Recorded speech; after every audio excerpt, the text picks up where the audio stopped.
LOSM. Identify the benefits of establishing subsidiaries, affiliated companies, or divisions, and discuss how a company can leverage the skills of each. Establishing subsidiaries, affiliated companies, or divisions allows firms to operate closer to local markets while maintaining overall corporate control. Subsidiaries can adapt products, marketing strategies, and operations to local preferences and regulatory conditions. This structure enhances responsiveness and improves competitive positioning in diverse geographic regions. It also facilitates compliance with host country legal requirements and strengthens relationships with local stakeholders.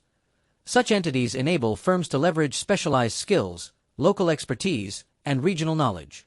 Local management teams understand cultural nuances, customer preferences, and distribution networks.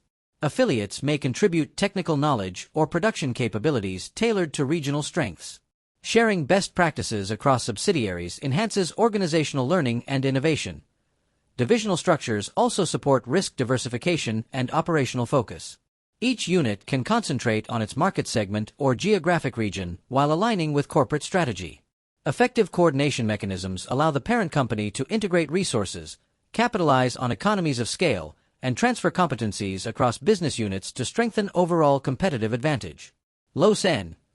Explain the differences between global standardization strategy and localization strategy, aggregation versus adaptation. A global standardization strategy, aggregation, emphasizes offering standardized products and services across international markets to achieve economies of scale and cost efficiency. Firms centralize decision-making and production, maintaining consistent branding and operations worldwide. This strategy reduces duplication, lowers production costs, and enhances global brand recognition. It is most effective when customer preferences converge across markets. In contrast, a localization strategy, adaptation, customizes products, marketing, and business models to meet the specific needs of local markets. Decentralized decision-making allows subsidiaries to respond to cultural, regulatory, and economic differences.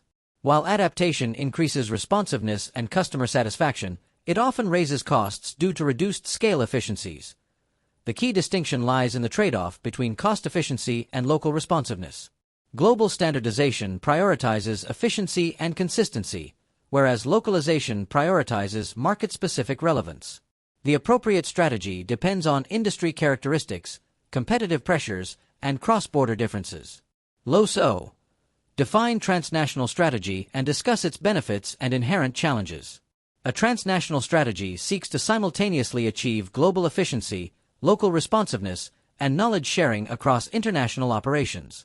It combines elements of global standardization and localization, aiming to leverage economies of scale while adapting to local market conditions. This approach requires integrated coordination among headquarters and subsidiaries. Benefits of a transnational strategy include cost efficiencies from global integration, responsiveness to local customer needs, and cross-border knowledge transfer. Firms can share innovations, best practices, and technological expertise across regions, enhancing competitiveness. This strategy supports long-term global learning and organizational flexibility. However, transnational strategies present significant organizational complexity and coordination challenges.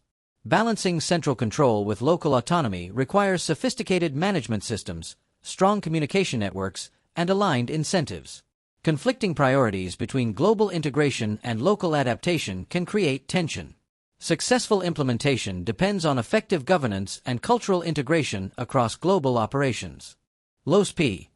Define global strategic alliance and explain its advantages and disadvantages. A global strategic alliance is a cooperative agreement between two or more independent firms from different countries that share resources, knowledge, or capabilities to achieve mutually beneficial objectives.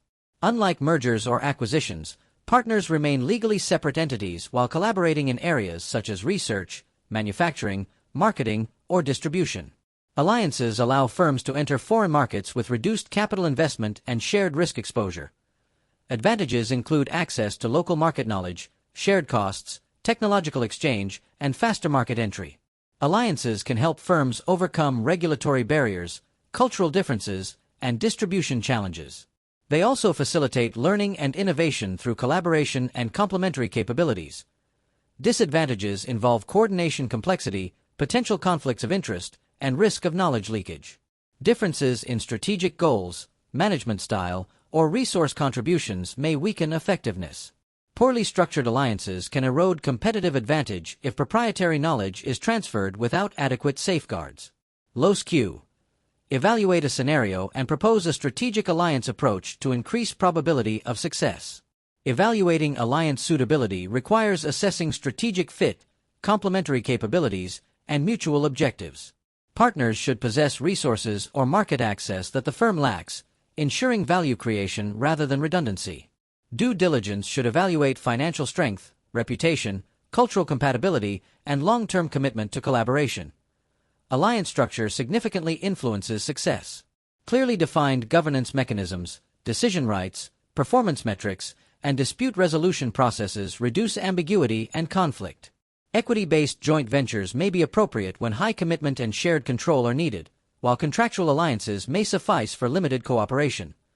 Successful alliances emphasize trust, communication, and knowledge-sharing protocols while protecting core competencies.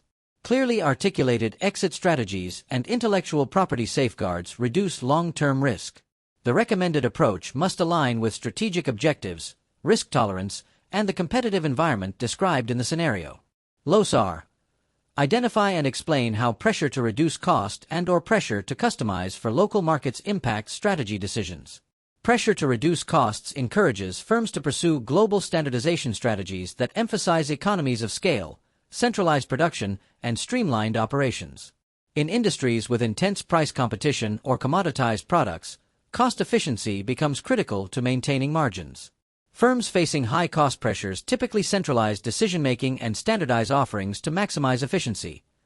Pressure to customize for local markets arises from cultural differences, regulatory requirements, income levels, and consumer preferences. When adaptation is essential for customer acceptance, firms adopt localization strategies with decentralized decision-making and market-specific product design. Responsiveness improves competitive positioning but increases operating complexity and costs.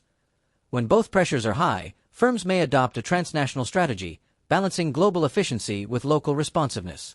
Strategic decisions depend on industry dynamics, competitive forces, and organizational capabilities. Understanding these pressures guides firms in selecting appropriate international strategies to sustain competitive advantage.